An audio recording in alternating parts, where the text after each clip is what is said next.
أعوذ بالله من الشيطان الرجيم. بسم الله الرحمن الرحيم. لقد كان لكم في رسول الله أسوة حسنة.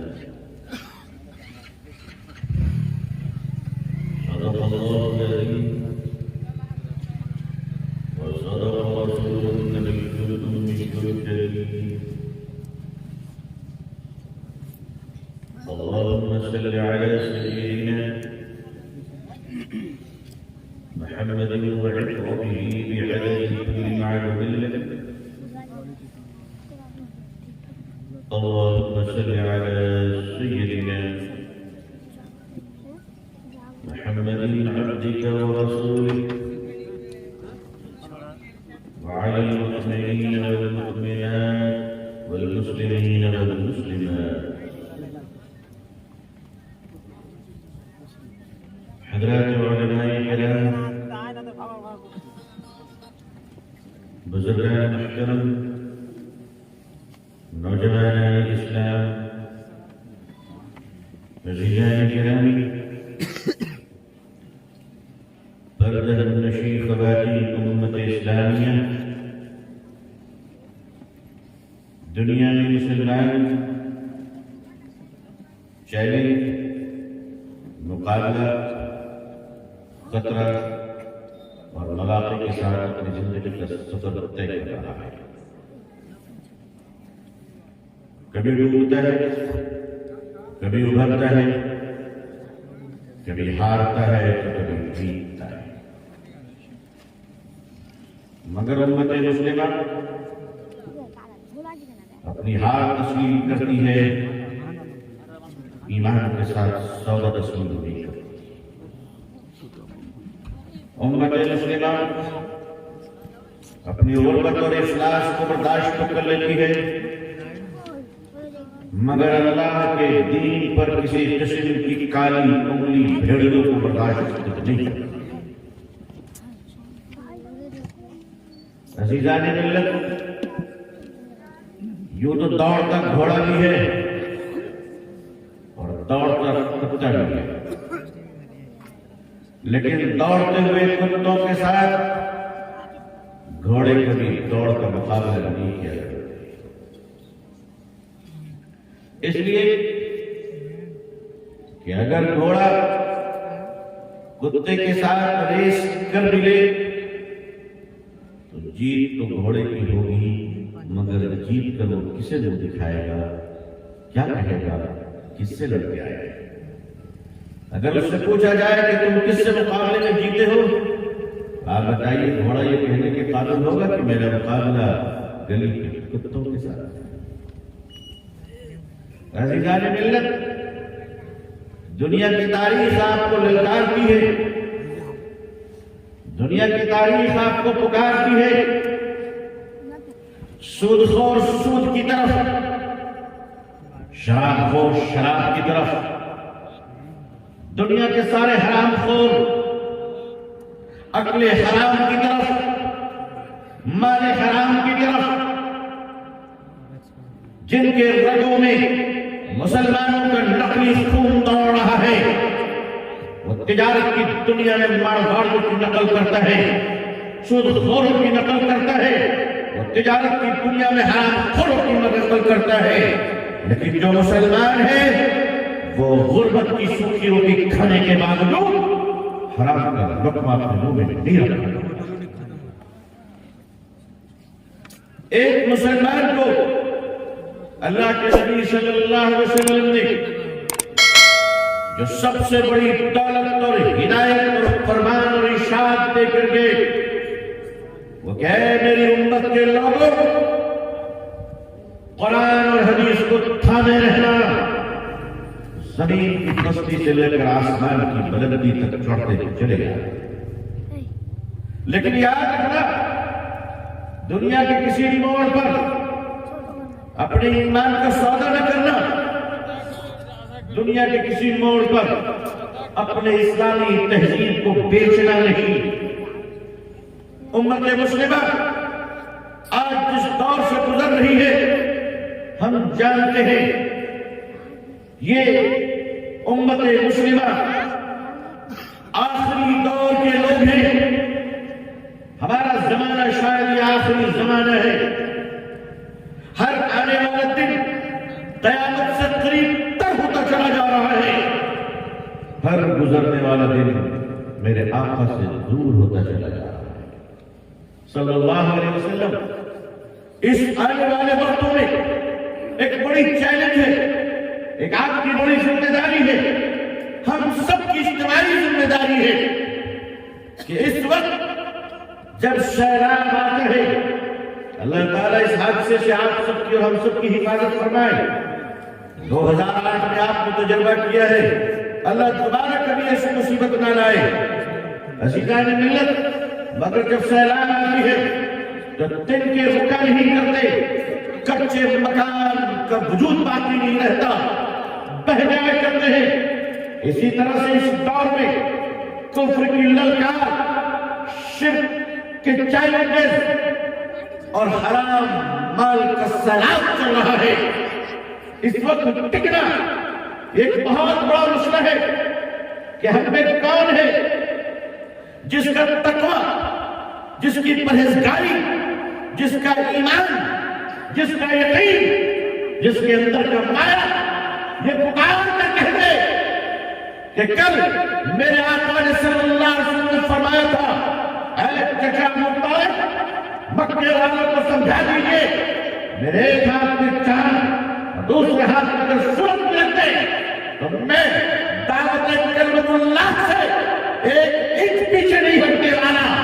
ہندوستانی مسلمانوں, تم بھی اعلان کر دو ہم اسی رسول کی امت ہے صلی اللہ علیہ وسلم, جو مال دولت کے خزانوں کو قدموں تلے روکتے ہیں, مگر اللہ اور اللہ کے رسول کے فرمان کے ساتھ ہم کوئی سمجھوتا کرنے کو تیار نہیں.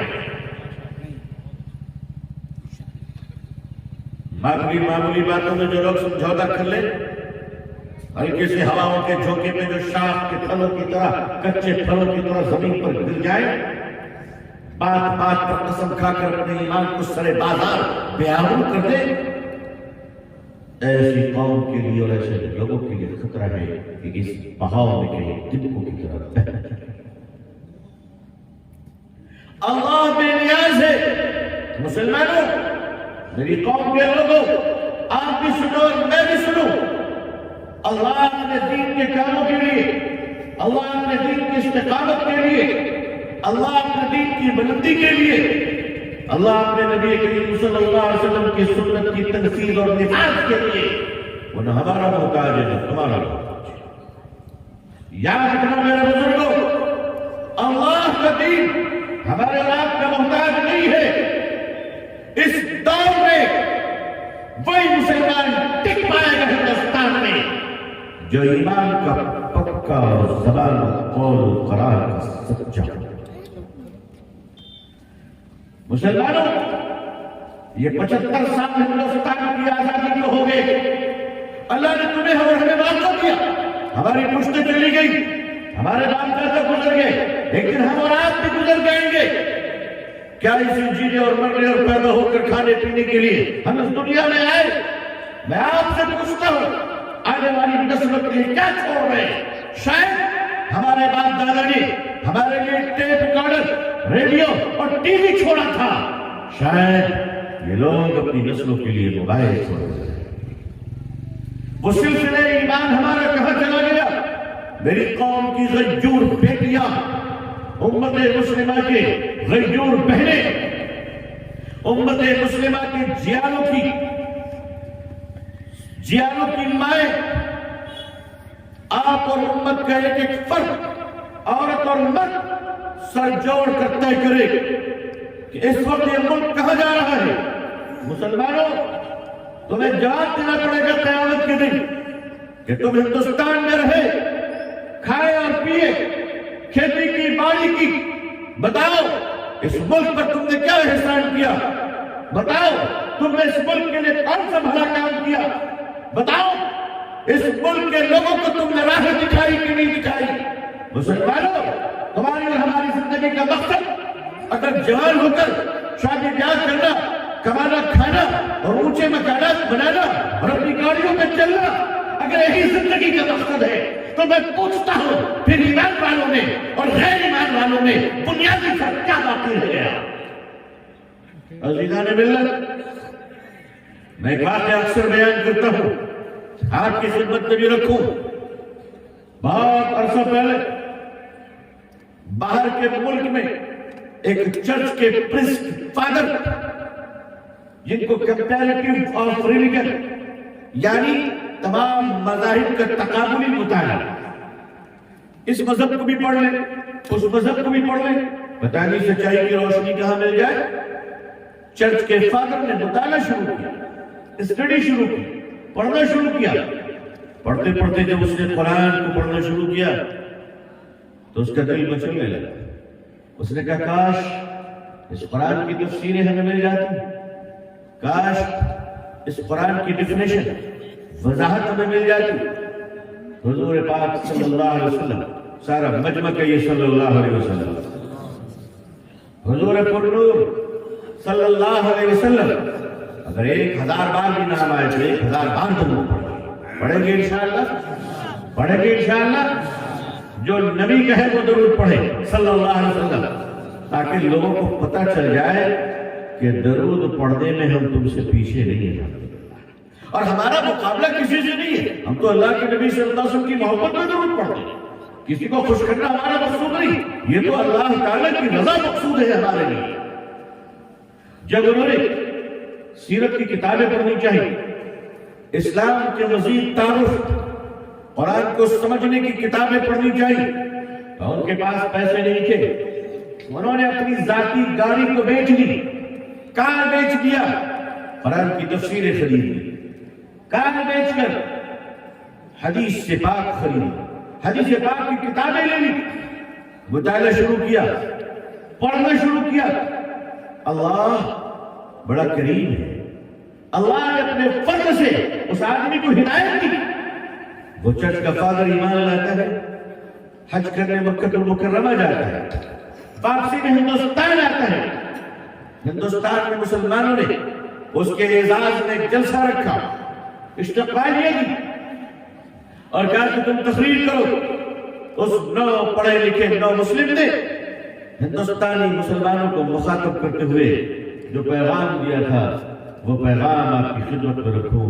اس نے کہا تھا ہندوستانی مسلمانوں، تم میں اور مجھ میں فرق یہ ہے کہ میں نے کار بیچ کر ایمان خریدا ہے، تم نے ایمان بیچ کر کار خریدا ہے۔ مسلمانوں، اگر تم ایمان بیچ کر گاڑیاں خریدتے ہو، ایمان بیچ کر مکان بناتے ہو، ایمان بیچ کر اپنی سٹیٹس بناتے ہو، تو تحفے لعنت ہے تمہاری ایسی بلندی پر۔ کل قیامت کے دن حوض کوثر پہ نبی آخر الزمان صلی اللہ علیہ وسلم سے اس امت کی جب ملاقات ہوگی تو یاد رکھنا اس ملک کے برادران وطن نے اگر حضور سے شکایت کر صلی اللہ علیہ وسلم کہ یا رسول اللہ صلی اللہ علیہ وسلم، یہ آپ کی امت، حاجی صاحب، نمازی صاحب، مولانا صاحب، خطیب صاحب، محدث صاحب، مفسر صاحب، نقیب صاحب، نعت خواہ صاحب، علامہ صوفی باصفا، پیر طریقت، شیخ ملت، عارف باللہ، نمونہ صرف، پتہ نہیں کتنے القاب ہیں، یہ ساری امت کے آپ کے سرما، اور پھر یہ فرقے اور مسلک کے بڑے بڑے پہلوان۔ یا رسول اللہ صلی اللہ علیہ وسلم، اپنی امت کے ان غیر مند لوگوں سے ذرا پوچھئے کہ ایک ملک میں ہم لوگ رہتے تھے، ایک ساتھ رہتے تھے، بازار میں کاروبار ایک ساتھ، بسوں میں سفر ایک ساتھ، ریل گاڑی میں رفاقت ایک ساتھ، زندگی میں ایک ساتھ، پالیٹکس میں تو 100% ایک ساتھ۔ یا رسول اللہ صلی اللہ علیہ وسلم، میرے گھر کی تقریب و شادی میں یہ آیا کرتا تھا مسلمان، اور اس مسلمان کی شادی گھر کی تقریبات میں ہم جایا کرتے تھے، لیکن ذرا پوچھئے اس ظالم سے کہ یہ ظالم ایک خدا کی پرستش کرتا تھا اور اس کی نظر کے سامنے ملک کے کروڑوں انسان ایک دو تین کرتے کرتے کئی کروڑ خدا تک پہنچ گئے، مگر اس ظالم نے ایک خدا کا تعارف نہیں کرایا۔ کبھی کہ ہماری پرسنالٹی، ہماری ذات ایسی ہے کہ لوگ ہمیں دیکھ کر کہے کہ اللہ اللہ یہ مسلمان ہے، کیا لوگ ہمیں یہ دیکھ کر کہے اے مسلمانوں ذرا بتاؤ میرے بھائیوں، میرے بزرگوں، میں آپ کو تو نہیں کہہ سکتا، آپ ہمارے بڑے ہیں، میں اپنے آپ کو کہتا ہوں، میرے علماء کہاں کہ یہ ساری برادری، میں آپ سے پوچھتا ہوں، آپ سڑک پہ چلتے ہوئے کہ ہماری زندگی کے کرتوت، ہمارے کریکٹر، ہماری بیہیویئر، ہمارے عادت و اخلاق، ہمارے اخلاق کیا اس لائق ہیں کہ دنیا دیکھ کر کہے اللہ اللہ؟ اگر مسلمان ایسا ہے، اگر مسلمان اتنا اچھا ہے تو ان کے رسول کتنے اچھے ہوں گے صلی اللہ علیہ وسلم۔ آپ ذرا غور فرمائیے، بازار میں ہم نے دین کو شرمندہ کیا۔ میں آپ کی عدالت میں آپ کا مقدمہ پیش کر رہا ہوں، نہیں، میں آپ کی عدالت میں اپنا اور اپنی قوم کا مقدمہ پیش کر رہا ہوں۔ سارے بازار دین کو رسوا کیا، کاروبار میں دین کو رسوا کیا، مسجدوں میں دین کو رسوا کیا، مجلسوں میں دین کو رسوا کیا، بیٹے اور بیٹی کی شادیوں میں مسلمانوں تم نے کسی اور کو نہیں، تم نے ایم ایل اے کو عزت دی، تم نے ایم پی کو عزت دی، تم نے منسٹر کو عزت دی۔ ارے وہ ظالموں، تم نے اپنی بیٹی کی شادی میں آنے والے ہر منتری کو تم نے عزت دیا، مگر وہ ظالموں اگر تم نے عزت نہیں دی تو پیارے آقا کی سنت کو عزت نہیں صلی اللہ علیہ وسلم۔ اور ظالموں بتاؤ قیامت کے دن تم اللہ کو کیا جواب دو گے؟ تمہارے ایک منتری آ جائے، تم اوپر سے نیچے تک کرنے لگتے ہو، لیکن تمہیں غیرت نہیں آتی کہ تمہارے گھر سے شادی کے نام پر پیارے آقا کی سنت کا جنازہ نکلا۔ مسلمانوں، آج ہمارے گھروں میں ہماری بیٹیاں، ہماری مائیں 75 سالوں سے، میں 75 سال اس لیے کہہ رہا ہوں کہ میں آزادی کے بعد سے حساب کر رہا ہوں، 75 سالوں سے مسلم عورتوں کو اسلام نے کیا مقام دیا، آج تک اس کی تفصیل عام مسلمانوں تک نہیں پہنچی۔ کیوں؟ یہ دین کا حصہ نہیں، یہ دین کا حصہ نہیں۔ مسلمانوں، تم اس حال میں دنیا سے جا رہے ہو کہ تم نے اپنی جائیداد میں بیٹی کا حصہ نہیں دیا۔ تمہیں مدرسے میں چندہ دینے کی تو فکر ہے، ضرور دو، اللہ قبول فرمائے، لیکن تمہاری جائیداد میں تمہاری بیٹی کا حصہ ہے، یہ اللہ اور اس کے رسول کا حکم ہے صلی اللہ علیہ وسلم۔ جو آدمی اپنی جائیداد میں اپنی بیٹی کا حصہ نہیں دیتا، چاہے وہ ایک کیل کیوں نہ ہو، چاہے وہ کاغذ کا ٹکڑا کیوں نہ ہو، اگر اس کا حصہ نکلتا ہے اور باپ نہیں دیتا ہے تو تہجد گزار باپ بھی ڈاکو بن کر لگتا ہے۔ پھر بھائیوں کا کیا حال ہے؟ دبنگ بھائی بہن کا حصہ نہیں دیتے اور سمجھتے ہیں ہم نے بڑا حج کر لیا، بڑا عمرہ کر لیا، میں مسجد کا صدر ہو گیا، میں مدرسے کا صدر ہو گیا، میں بڑا عالم فاضل ہو گیا، ہمیں کون روک سکتا ہے؟ کیا جواب دو گے تم اللہ کے؟ مسلمانوں، اپنی عورتوں کے ساتھ یہ سلوک کر رہے ہو۔ آج تک ہمارا معاشرہ ہماری عورتوں کو یہ بتا نہ سکا کہ ہماری عورتیں تم اس معاشرے کی سب سے قیمتی شے ہو، سب سے قیمتی شے۔ کیوں؟ اس لیے کہ تمہارے گود میں پرورش پانے والا بچہ اس امت کا امام ہوگا، اس ملت کا سپہ سالار ہوگا، اس ملک کا سفیر ہوگا۔ عظیم مائیں تیار نہیں ہو رہی ہے، بیٹیوں میں کوئی توجہ نہیں۔ سلام ہے ان علماء پر جنہوں نے بیٹیوں کی تعلیم اور دینی تعلیم اور تربیت پر اس غیر گزرے دور میں کچھ تو توجہ دینی شروع کی، مگر کیا بہتے چلے گئے۔ گلی گلی میں لڑکوں کے مدرسے کھولے گئے، گلی گلی میں حافظ قرآن علماء۔ کیوں؟ بیٹیاں ملت کا حصہ نہیں ہے، بیٹیاں امت کا حصہ نہیں ہے، بیٹیاں انسان نہیں ہے۔ یاد رکھیے گا مسلمانوں، نبی کریم صلی اللہ علیہ وسلم کی شریعت یہ کہتی ہے عورت اور مرد دونوں برابر ہے، کوئی کسی پر کسی کو فضیلت نہیں ہے۔ الرجال قوامون علی النساء، یہ ذمہ داری کے لحاظ سکتے ہیں. اپنے آپ کو عورتوں سے افضل مت سمجھیے گا. مرد عورت سے افضل نہیں، عورت مرد سے افضل نہیں، بلکہ بحیثیت بشریت دونوں برابر ہے اللہ کے نزدیک. دنیا میں تھوڑے دنوں کی زندگی ہے، لیکن وہ قوم کبھی آگے نہیں بڑھ سکتی، وہ قوم کبھی عزت کا مقام نہیں پا سکتی جس قوم کے بیٹوں کی فکر کی جائے اور بیٹیوں کو نظر انداز کیا جائے. بیٹیوں کو نظر انداز کرنے والی قوم تاریخ کے گہرے میں ڈوب جاتی ہے.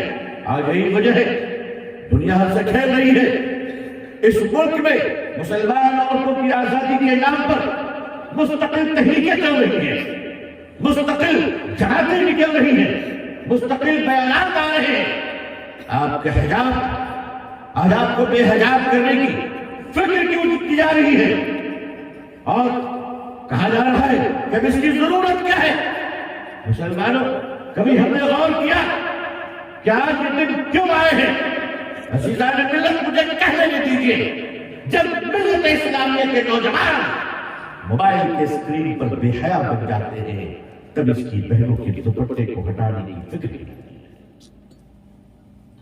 تم رات کے اندھیروں میں بے حیائی کا مظاہرہ کرو گے اور تم جاؤ گے کہ تمہارے گھروں کی عورتیں پاکیزگی کا مظاہرہ کریں. انسان وہ بھی ہے، اس لیے آج ان کے اندر بے دینی کی آگ لگائی جا رہی ہے. عزیزان ملت، ایک عورت کو صرف پردہ کرانا کمال نہیں ہے، بلکہ اس عورت کو یہ بتانا کہ میری بیٹی، میری بہن، میری ماں، یاد رکھ کہ تو مسلمان ہے اور جتنا دین کا کام اس امت میں مرد کرتا ہے، ایک عورت بھی دین کی اتنی ہی ذمہ داری کو نبھا سکتی ہے. عزیزان ملت، ہر مورچے پر ہم فیل ہوتے چلیں گے. اپنی قوم کو، اپنی جماعتوں کو، اپنی امت مسلمہ کو ہم یہ بتا نہیں سکے کہ اس ملک میں تمہارے اخلاق کیسے ہونے چاہیے. معاف کیجیے، بد اخلاقی مسلمانوں کی پہچان بنتی چلی جا رہی ہے. میں آپ سے معافی چاہتا ہوں اس سخت جملے کے لیے، مگر میں کہنا چاہتا ہوں بد اخلاقی اتنی آ چکی ہے کہ آج مسلمان اپنے بھائی کو برداشت کرنے کو تیار ہے. ایک مسلمان دوسرے مسلمان کو تباہ کرنا چاہتا ہے.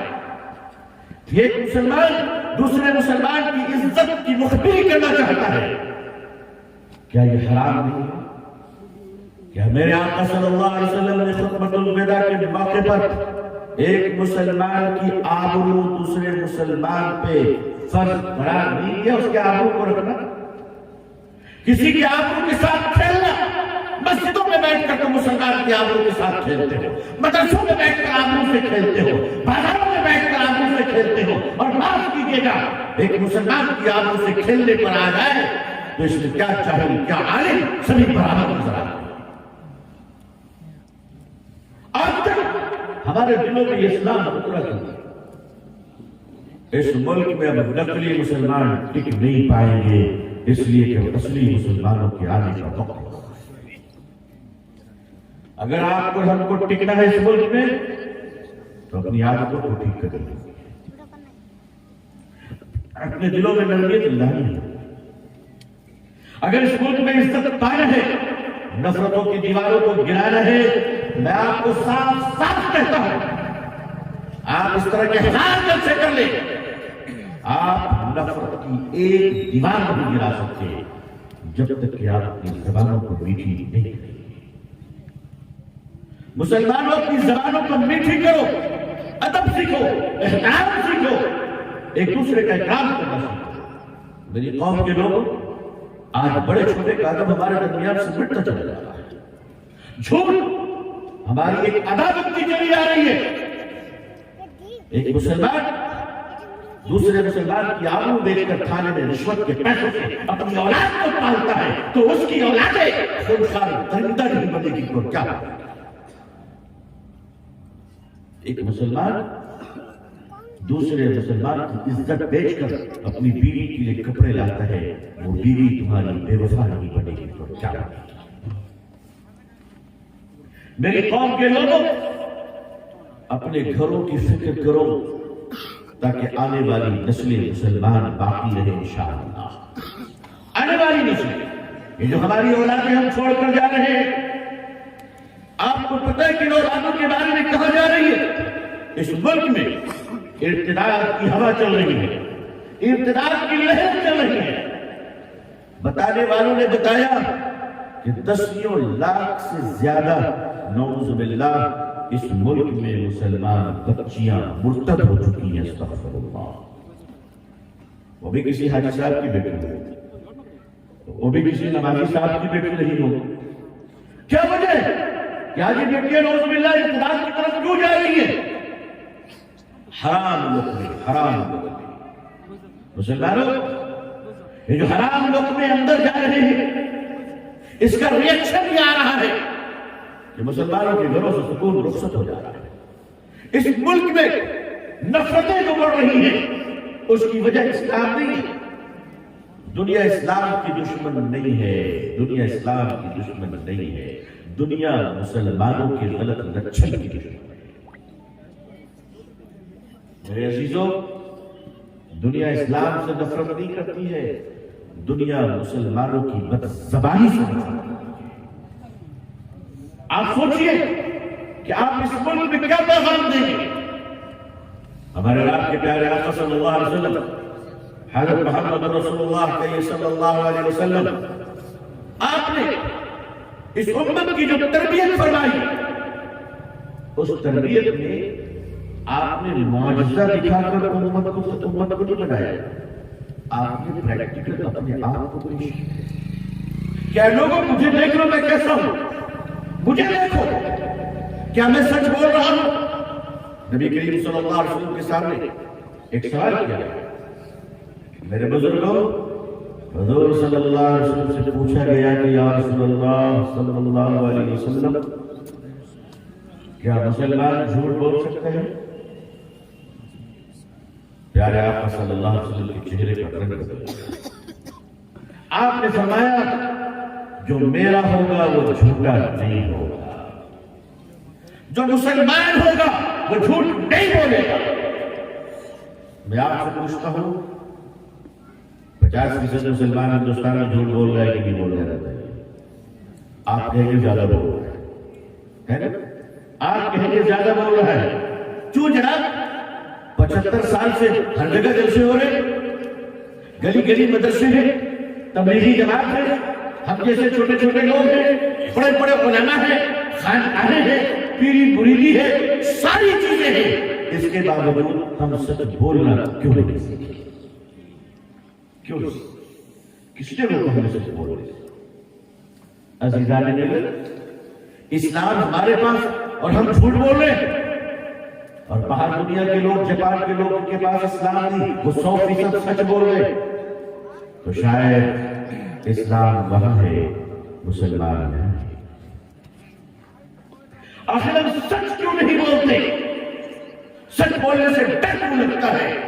مسلمانوں، سچ ہمارے اور آپ کے ایمان کی کڑی ہے، چہرے کا نور ہے، اولاد اور فیملی کی آب حیات ہے. مسلمانوں، سچ کب بولے؟ آج تو جلسے کے اسٹیج سے جھوٹ بولا جا رہا ہے، مسجد کے محراب سے جھوٹ بولے جا رہے ہیں. وہ کون سی جگہ ہے جہاں مسلمان جھوٹ نہیں بول رہا؟ اور میرے آقا فرماتے ہیں صلی اللہ علیہ وسلم، جو مسلمان ہوگا وہ جھوٹا نہیں ہوگا. ہندوستان سچوں کو ڈھونڈ رہا ہے کہ وہ سچا مسلمان کہا گیا جس سچوں کو دیکھ کر لوگ کھڑے ہو جایا کرتے تھے. انگریزوں کا زمانہ تھا، انگریزوں کی حکومت تھی، غالباً 1930 یا 35 کا واقعہ ہے.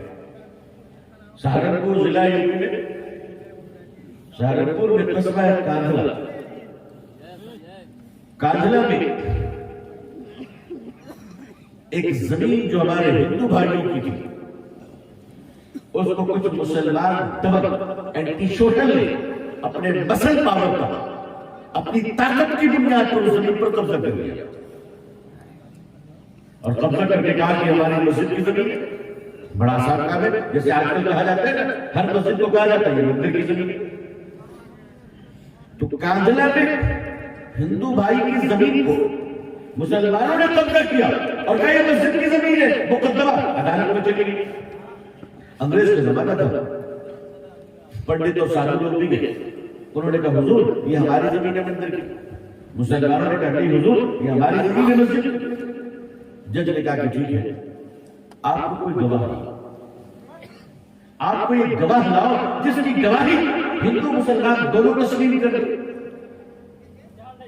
جب یہ سوال انگریز جج کی طرف سے کیا گیا، جب یہ پیشکش کی گئی، تو ہمارے ہندو بھائیوں کی طرف سے جو سادھو سنت تھے انہوں نے کہا حضور ہمارے پاس ایک گواہ ہے۔ کہا کون؟ کہا ہمارے کاندھلا میں ایک مولوی صاحب ہے جن کا نام ہے مفتی مظفر حسین، ہم انہیں گواہی کے طور پر لانا چاہتے ہیں، اس لیے کہ بچپن سے ہم نے آج تک ان کو کبھی جھوٹ بولتے نہیں دیکھا، ہم ان کو گواہی نہیں دینا چاہتے۔ انگریز جج نے کہا بہت اچھا، بلائیے۔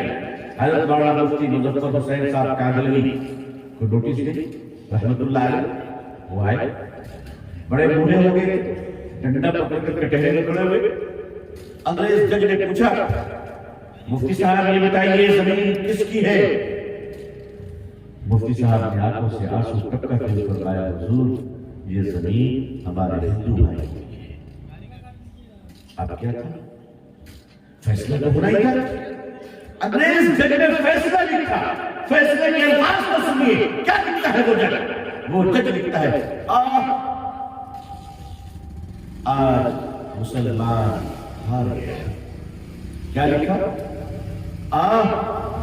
آج مسلمان ہار گیا، اسلام جیت گیا۔ مسلمان ہار گیا مگر اسلام جیت گیا۔ مسلمانوں آج کون ہے جو اسلام کو کامیاب کرنے کے لیے اپنی قربانی دینے کے لیے تیار ہے؟ ہم تو زمین کے جھگڑے پر دوسروں کی زمین ڈراتے ہیں، حج اور نمازی کے ساتھ جناز کے ساتھ جلا دیتے ہیں۔ ہماری غیرت ڈرتی تک نہیں ہے کہ قبر کے اندر اللہ تعالیٰ کو کیا جواب دیں گے کہ ہم نے پڑوسی کی زمین دبا لی ہے۔ میری قوم کے لوگ پڑوسی کی زمین دبائے ہوئے ہیں، بھائی سے نفرت ہے بھائی کو، اس پر بھی دلال لوگ دلالی کرتے ہیں دونوں کو لڑانے کے لیے۔ او مسجد کے نمازیوں، تمہیں نیند کیسے آتی ہے سننے کے بعد کہ ہمارے محلے میں دو بھائی لڑ چکے ہیں؟ کیسے دیکھا تمہارے اندر یہ غیرت کب جگے گی کہ نمازیوں، مسجد کے مصلیوں، مسجد کے امام صاحبان، اگر آپ کو خبر ملتی ہے کہ آپ کے محلے میں دو بھائی لڑ چکا ہے تو نمازیوں اپنے گھر میں جانا، سیدھا لڑنے والے دونوں بھائیوں کو ملانے کے لیے جانا۔ اللہ کی رحمت وہاں ہوتی ہے، اللہ وہاں سے راضی ہوتے ہیں، مگر یہاں جھوٹ بول کر لڑایا جا رہا ہے، مقدمے کروائے جا رہے ہیں، گھر گھر میں سود خوری چل رہی ہے۔ ہماری ماں بہنوں کی عزتوں کو یہ سود خور تار تار کر رہے ہیں، اور یہ مسلمان بہترین کپڑے اور موبائل لے کر سمجھ رہا ہے کہ میں بہت عزت دار ہوں، جس کے گھر میں عورتوں کی عزت نہ بچی ہو تمہاری عزت کا کیا کرے؟ سود خوری میں آج پوری قوم سود خوری میں آ چکی، نعوذ باللہ۔ آپ یاد رکھیے گا سود خوروں کے ساتھ اللہ تعالیٰ نے جنگ کا اعلان کیا ہے، فرمایا کہ جو سود کھائے گا اس کے ساتھ کوئی اور نہیں، اللہ کی لڑائی۔ سود خوروں کے علاقوں میں اللہ عذاب بھیجتا ہے، سیلاب کا عذاب، آگ گھروں میں لگ جائے کرتی ہے، اولادیں دشمن بن جائے کرتی ہے۔ میری قوم کے لوگوں توبہ کیجئے کہ ہم اپنے معاشرے میں سود کو داخل ہونے نہیں دیں گے انشاءاللہ۔ انشاءاللہ سود حرام ہے اور یہ اللہ کا دشمن ہے، مسلمانوں دشمن ہے۔ اسلام کو مٹانے کی ترکیبوں میں اور ترتیبوں میں یہ سود بھی شامل ہے، اور آج کل سود خوروں کے بھی پیسے قبول کر لیے جاتے ہیں کچھ اداروں میں، سوچیے اس پیسے کو کھا کر تیار ہونے والا مولوی کتنا بھینکر تیار. آپ بتا مسلمانوں، میری بہنوں، میری مائیں، آج سے توبہ کرو. اگر آپ کو معلوم ہو جائے کہ کہیں سود کھایا جا رہا ہے تو آپ وہاں قدم نہیں رکھو گی اور وہاں کہو گی کہ اللہ کے واسطے توبہ کرو، سود حرام ہے، حرام ہے. ہماری قوم یہ طے کرے کہ انشاءاللہ آج کے بعد سے جھوٹ نہیں بولیں گے. انشاءاللہ سب وعدہ کرتے ہیں؟ ہاتھ اٹھائیے انشاءاللہ جھوٹ نہیں بولیں گے. اچھا مجمع اتنا ہی ہے، کچھ لوگ ہاتھ نیچے کیے ہوئے ہیں، ان کا ارادہ بھی کنفرم کرتا ہے. اللہ مجھے بھی سچ بولنے کی توفیق عطا فرمائے. دعا کیجیے کہ ہم مسلمانوں کے بیچ میں دل توڑ کر کسی کو رہنے نہیں دیں گے، بلکہ سبوں کو ملائیں گے انشاءاللہ. ملائیں گے انشاءاللہ. یہ علماء کی ذمہ داری ہے، یہ نوجوانوں کی ذمہ داری ہے، یہ پڑھے لکھے ان پڑھ سب کی ذمہ داری ہے. ضروری نہیں کہ 70 سال کا بوڑھا کوئی کام کرے. ہو سکتا ہے کہ 70 سال کا بوڑھا ملت کو لڑا رہا ہے اور 16 سال کا نوجوان ملت کو ملا رہا ہے، تو وہ شخص اس پر لعنت ہوگی اور اس نوجوان پر اللہ کی رحمت ہوگی. ملائیں گے انشاءاللہ اپنی قوم کو. سود سے پرہیز کریں گے انشاءاللہ. سود حرام ہے اور اس حرام سے خود بھی بچیں گے اور اپنی قوم کو بچائیں گے انشاءاللہ. خود بھی بچیں گے، اپنی قوم کو بھی بچائیں گے. اب آئیے ان سب کے ساتھ اپنے اخلاق کو بلند کریں گے. عزیزان ملت، اس ملک کی نفرتوں کو ختم کرنے کا صرف ایک ہی طریقہ ہے کہ مسلمان اپنے اخلاق کو ٹھیک کریں. آپ راستوں میں چلیں، آپ راستوں میں چلیں تو لگے کہ کوئی انسان جا رہا ہے. آپ بائک میں چلیں یا گاڑی میں چلیں، پیدل چلیں، لگے کہ کوئی انسان جا رہا ہے، انسان کی اولاد جا رہا ہے، جانور نہیں جا رہا ہے، بے شرم اور بے غیرت کوئی نہیں جا رہا ہے. آپ دلی سے پیسہ کما کر آؤ یا بامبے سے، اللہ آپ کی کمائی میں برکت عطا فرمائے. آپ سعودی جا کر کماؤ یا کویت جا کر کماؤ، خدا تمہیں خوشحالی دے، مالداری دے، مگر میری قوم کے لوگ مال کے غرور میں بے غیرت مت بن جانا. ورنہ یاد رکھنا، بے غیرتی سے کمائے گئے مال اللہ کو لینے میں وقت نہیں لگتا.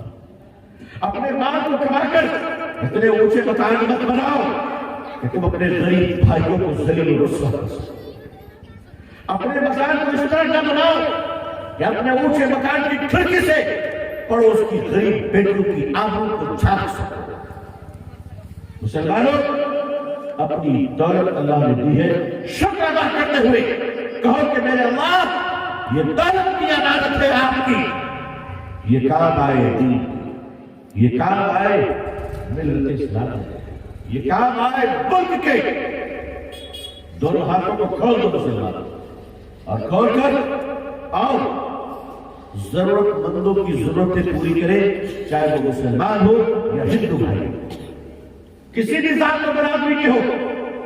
جب راستے اور سفر میں چلیا، بازار میں جائے، شہر میں جائے، جہاں جانا ہو جائیے، ٹرین میں، بس میں، جہاز میں، جہاں بھی جائیے، لیکن اپنے کردار کو یہ ظاہر کیجیے کہ ہم مسلمان ہیں.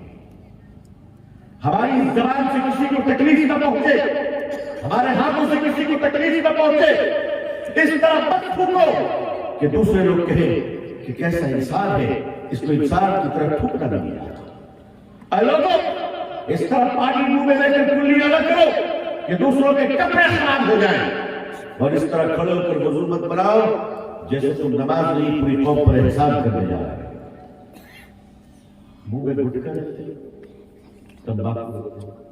میری قوم کے نوجوانوں، اللہ نے تمہیں کتنا خوبصورت بنایا، اپنے حسین چہرے کو کیوں برباد کر رہے ہو؟ اس نشے کی عادت ڈال کر کیوں اپنے بچوں پر ظلم کر رہے ہو؟ کیوں اپنے گھر کی عورتوں کو ستا رہے ہو؟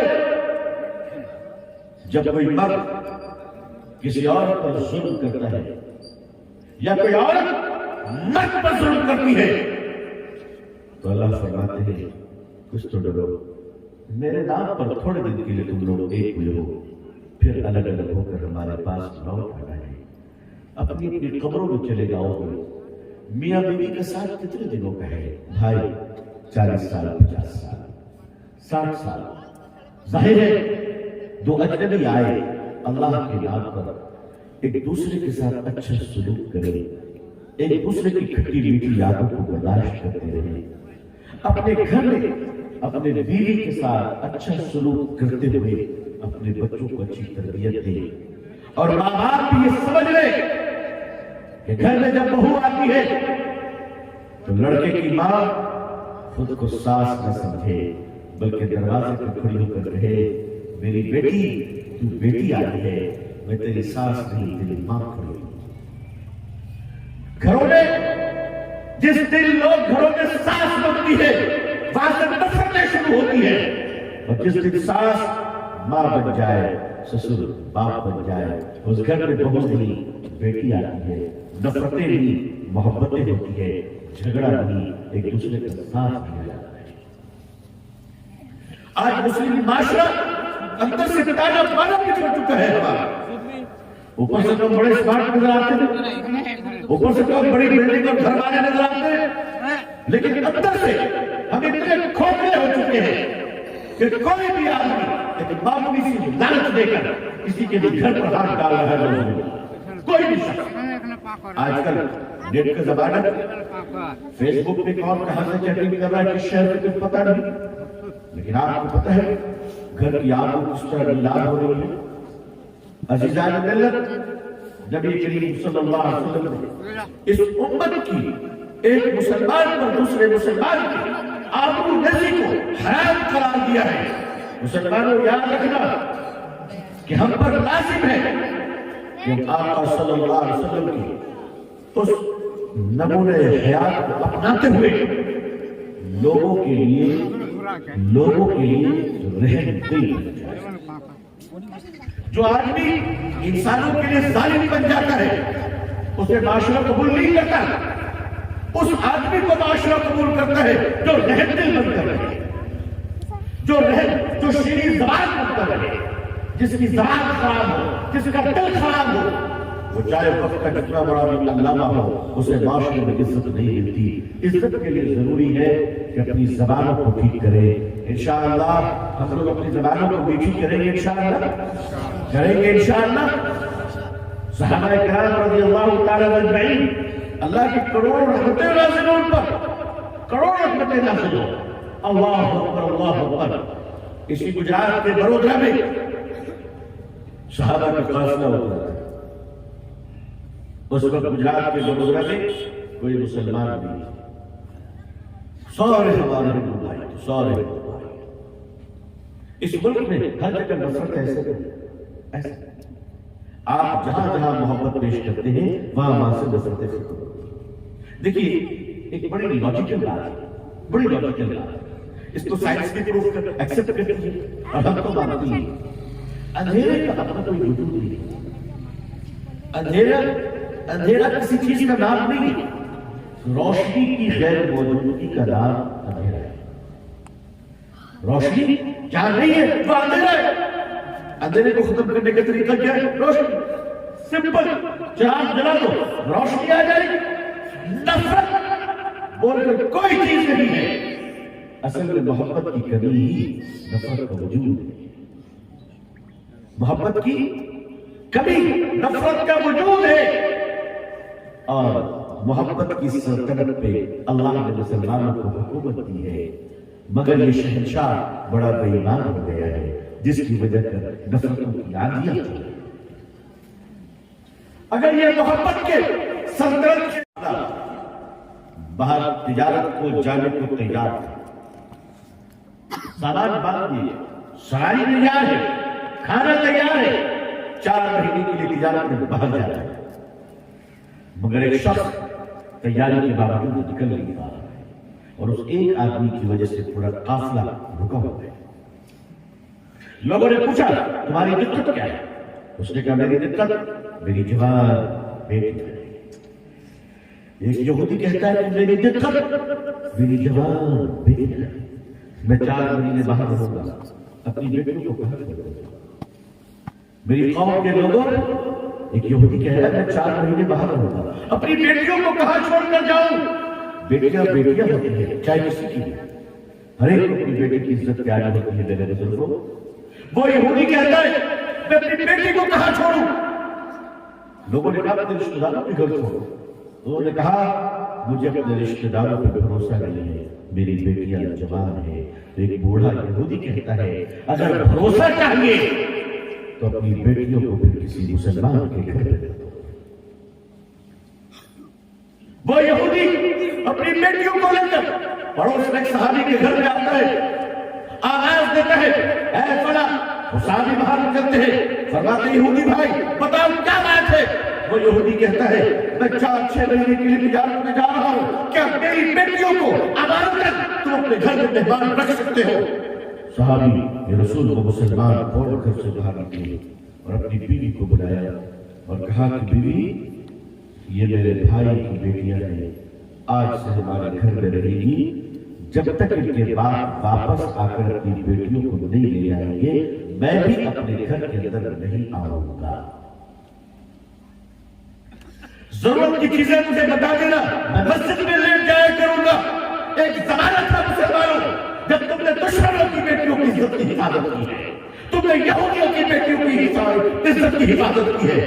آج تمہارے محلے میں تمہارے بہن کی عزت محفوظ کی ہے، آج تمہارے محلے میں تمہاری بیٹیوں کی عزت محفوظ کی ہے۔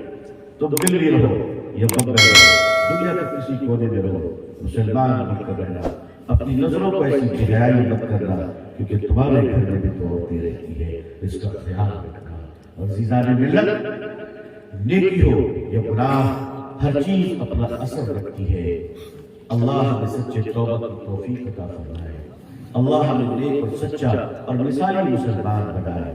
اس ملک میں نفرتوں کے تمام دیواروں کو گرایا جا سکتی ہے اگر ہم حضور صلی اللہ علیہ وسلم کے اخلاق والی میٹھی زبان لے کر آئے۔ آئیے آج سے کوشش کریں، جو گزر گیا وہ گزر گیا، جو ہو گیا وہ ہو گیا، جب جگے تب سویرا۔ آج یہ مجمع طے کر لے کہ انشاءاللہ میں ایک مثالی مسلمان بن کر رہوں گا۔ دنیا کیا کرتی ہے مجھے اس سے مطلب نہیں، میں تو بھلا کرتا رہوں گا انشاءاللہ۔ اللہ تعالیٰ پوری دنیا میں ہم سب کو اسلام کی عزت دیکھنا نصیب فرمائے۔ اقوام عالم اور اہل ہندوستان کے دلوں میں اللہ اسلام اور مسلمانوں کے لیے، ہم سب کے لیے جذبہ محبت و احترام پیدا فرمائے۔ اللہ تعالیٰ ہمیں اور آپ کو، ہم سب کے اہل و عیال کو عزت، عافیت، سلامتی، خیر خوشحالی کے ساتھ، صحت تندرستی کے ساتھ اسلام کی زندگی، ایمان پر خاتمہ نصیب فرمائے۔ اللہ تعالیٰ آپ لوگوں کو سلامت رکھے۔ میں نے سنا ہے کہ آپ لوگ بڑے سخی ہیں، ماشاءاللہ۔ سخی لوگ اللہ کو بہت پسند ہے۔ بتانے والے نے مجھے یہ بتایا کہ یہاں کے مردوں سے زیادہ عورتیں ہماری سخی ہیں، ماشاءاللہ۔ کیوں نہیں؟ اسلام پر سب سے پہلے مال جس نے خرچ کیا تھا وہ کوئی مرد تو نہیں تھا، وہ ایک عورت ہی تو تھی۔ اس کی نسبتیں چل رہی ہیں۔ اللہ تعالیٰ میرے مشرق حضرت مولانا جمال اللہ ندوی صاحب، ان کے رفقا اور آپ سب کو جزائے خیر عطا فرمائے، اور آپ کو اس مقاصد کے تحت مسجد اور قبرستان کے نظر کے تعلق سے سوچنے فکر کر اللہ ابراہیم کو آسان بنائے۔ اور میں ظاہر ہے کہ فکر آخرت کانفرنس ہے تو قبرستان، بس ایک چیز یاد رکھیے گا کہ قبریں شخصیتوں کو نہیں پہچانتی، قبریں مکھیا جی کو نہیں پہچانتی، قبریں بدھائک جی کو نہیں پہچانتی، قبریں سانسد جی کو نہیں پہچانتی، قبریں منتری جی مولانا صاحب کو نہیں پہچانتی، قبریں علامہ صاحب کو نہیں پہچانتی، قبریں عورت اور مرد کو بھی نہیں پہچانتی۔ قبر صرف ایک چیز جانتی ہے، بابو آئے، اللہ راضی ہے تو یہ مہمان خانہ، اور اللہ ناراض ہے تو مہمان خانہ ہے۔ اللہ ہماری قبروں کو ہمارے لیے سلامتی کی جگہ بنا ہے۔ آپ حضرات سے اللہ خوب دین کا کام کرے۔ ایک درخواست کر جا رہا ہوں، اپنی دعاؤں میں مجھے یاد رکھیے۔ بڑا احسان ہوگا آپ سب کا، جزاکم اللہ۔ آخر دعوانا الحمد للہ رب العالمین، والسلام علیکم ورحمۃ اللہ وبرکاتہ۔